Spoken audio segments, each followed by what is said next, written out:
آئیے اب ہم اپنے ٹاپک نظم کے بارے میں ڈسکس کریں گے۔ نظم ایک تعارف۔ یوں تو ہر کلام موضوع نظم کے دائرے میں آتا ہے، لیکن نظم بحیثیت صنف اپنی الگ اور انفرادی پہچان رکھتی ہے، اپنی اس کی انڈیویجول انفرادی آئیڈینٹیفیکیشن ہے۔ نظم کے معنی کیا ہیں؟ موتی پرونے یا لڑی میں پرونا بتائے جاتے ہیں۔ تو نظم کا اپنے لغوی اور اصطلاحی معنوں سے گہرا تعلق ہے، کیونکہ جس طرح ایک ایک موتی پرو کر مالا بنائی جاتی ہے، ٹھیک اسی طرح شاعر اپنے خیالات کی ایک ایک کڑی کو الگ الگ مصروں کے ربط و تسلسل کے ساتھ موضوع کرتا ہے، تب نظم تخلیق پا کر وجود میں آتی ہے۔ یعنی ایک ٹاپک لیا جاتا ہے اور الگ الگ اشعار کے ذریعے اس ٹاپک کو مکمل کیا جاتا ہے۔ غزل کی طرح نظم کے موضوعات میں بھی بلا کی وسعت ہوتی ہے، خوب پھیلاؤ ہوتا ہے۔ زندگی اور کائنات کا ایسا کوئی پہلو نہیں جو نظم کے زمرۂ کار میں نہ آتا ہو۔ یعنی ہر ٹاپک پر نظمیں لکھی گئی ہیں اور شاعروں نے خوب آزمایا ہے اس فن کو، اس میں خوب لکھا ہے۔ غزل کے بعد نظم ہی ایسی صنف سخن ہے جو معروف و مقبول ہے، بہت مشہور۔ سب سے پہلے تو ظاہر ہے غزل ہے کہ اس میں لوگوں نے خوب لکھا، خوب ٹاپکس کہے، لیکن اس کے بعد جو دوسرا نمبر ہے وہ نظم کا ہے بلا شبہ، جو بہت معروف اور مقبول ہے۔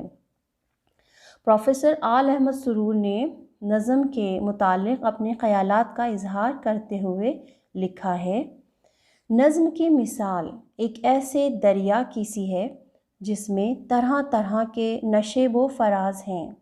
نشیب و فراز میں اتار اور چڑھاؤ، کہیں وہ چٹانوں کا سینہ چیر کر نکلتا ہے تو کہیں میدانوں میں متانت اور وقار کے ساتھ بہتا ہے۔ متانت اور وقار یعنی سنجیدگی کے ساتھ اپنی ایک فلو میں بہتا ہے، لیکن دریا میں ایک تسلسل اور ایک وحدت ہوتی ہے۔ یعنی تسلسل اور وحدت، ایک کنٹینیویشن، سب کچھ آیا، اتار چڑھاؤ بھی آئے، سنجیدگی سے وہ بہا بھی، لیکن پھر بھی کہیں وہ ٹوٹ نہیں رہا، ڈسکنٹینیو نہیں ہو رہا، ایک تسلسل ہے، ایک ربط ہے، ایک کنٹینیویشن ہے۔ چلیے دیکھتے ہیں حیت کے لحاظ سے نظم، اس کی جو بناوٹ ہے، ساخت ہے، اس کے حساب سے نظم کو کتنے حصوں میں بانٹا گیا ہے اور ان کے کیا نام دیے گئے ہیں۔ تو حیت کے لحاظ سے نظم کے کچھ اقسام کا چلن اردو میں چلا آ رہا ہے اور وہ اس طرح سے ہیں۔ پہلا ہے پابند نظم۔ پابند نظم کیا ہے؟ وہ نظم جس میں کسی خاص بحر اور قافیوں کی پابندی ضروری ہو، اسے پابند نظم کہتے ہیں۔ بحر اور قافیوں کی پابندی چاہیے اس میں۔ اس قسم کی نظم میں غزل کی طرح برابر کے مصروں کا التزام ضروری ہوتا ہے۔ تو یہ پابند ہو گئی، کس چیز کی پابند ہو گئی ہے؟ بحر اور قافیوں کی پابندی ہے اس کے اندر۔ دوسری ہے نظم معرہ۔ نظم معرہ اس کا دوسرا نام کیا ہے؟ نظم آری بھی اس کو کہتے ہیں۔ نظم معرہ کا دوسرا نام ہے نظم آری۔ تو نظم کی یہ قسم انگریزی ادب کی بلینک ورس سے مشتق نکلی ہے، جس میں قافیے کی پابندی تو نہیں ہوتی ہے، اب قافیے کی پابندی ہٹ گئی ہے، لیکن ہر مصرع برابر اور مساوی الوزن ہونا لازمی ہوتا ہے۔ یعنی وزن اس کا برابر ہونا چاہیے ہر مصرعے کا، اور قافیے کی چاہے اس میں پابندی نہ ہو، تو یہ کہلائے گی بلینک ورس، نظم معرہ یا نظم آری۔ ٹھیک ہے۔ تیسری نظم ہے ہماری، تیسری ٹائپ ہے نظم کی، آزاد نظم۔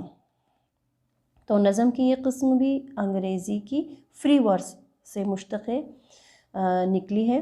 تو اس میں کیا ہوتا ہے؟ ردیف اور قافیے کی پابندی کا لحاظ نہیں رکھا جاتا، فری ہو گئی ہے۔ کس چیز سے فری ہو گئی؟ ردیف اور قافیے کی پابندی سے فری ہو گئی، اور متعلقہ بحر کے ارکان بھی گھٹتے بڑھتے رہتے ہیں۔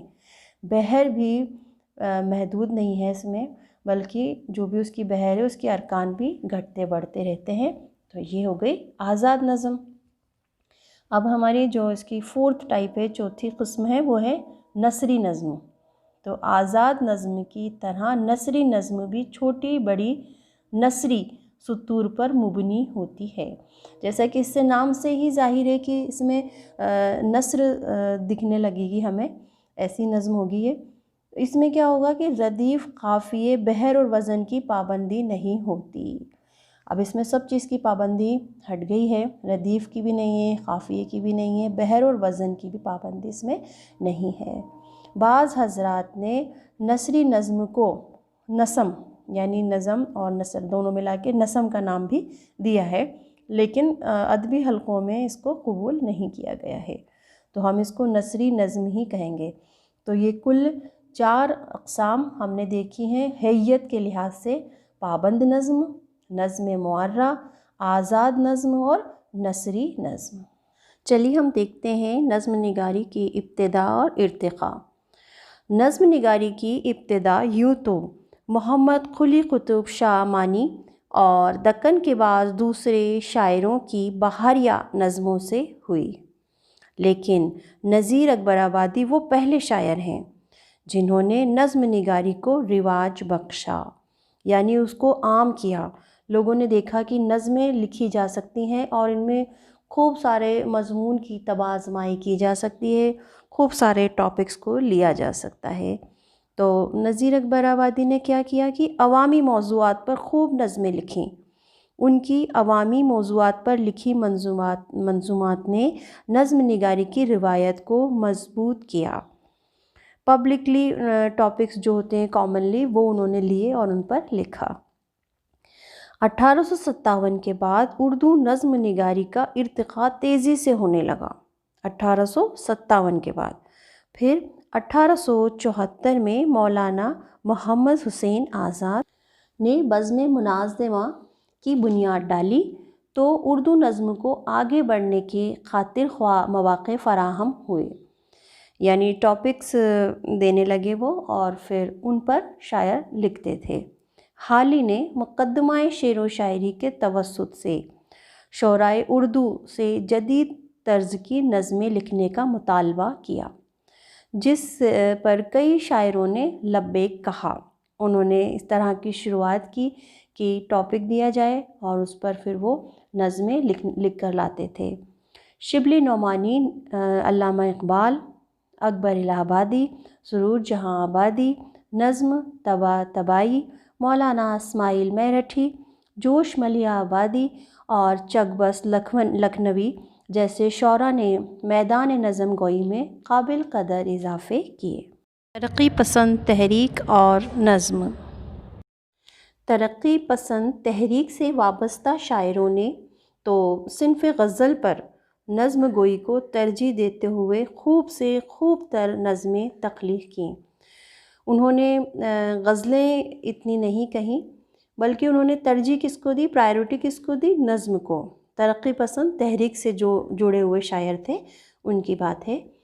اس ذیل میں نون میم راشد، میراجی، احسان دانش، اختر شیرانی، مجاز لکھنوی، مخدوم محی الدین، مجروح سلطان پوری، دامغ جونپوری، فیض احمد فیض، ساحر لدھیانوی، معین احسن جزوی، علی سردار جعفری، سکندر علی وجد، غلام ربانی تانبا اور احمد ندیم قاسمی وغیرہ نے صنف نظم کو بام عروج پر پہنچانے کی حتی الامکان کوشش کی۔ چلیے ہم دیکھتے ہیں عہد حاضر میں نظم گو شاعر۔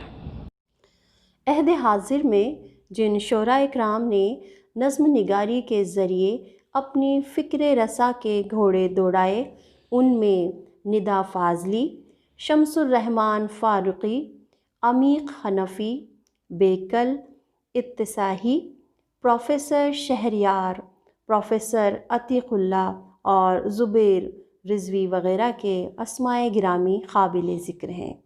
نظم نگاری کا کارواں ہنوز رواں دواں ہے، جو اس صنف کے روشن مستقبل کی دلیل ہے۔ تو یہ ایک بڑا ٹاپک ہمارا کمپلیٹ ہوتا ہے نظم کا۔ جو آپ کے لیے سود مند ثابت ہوگا۔ شکریہ۔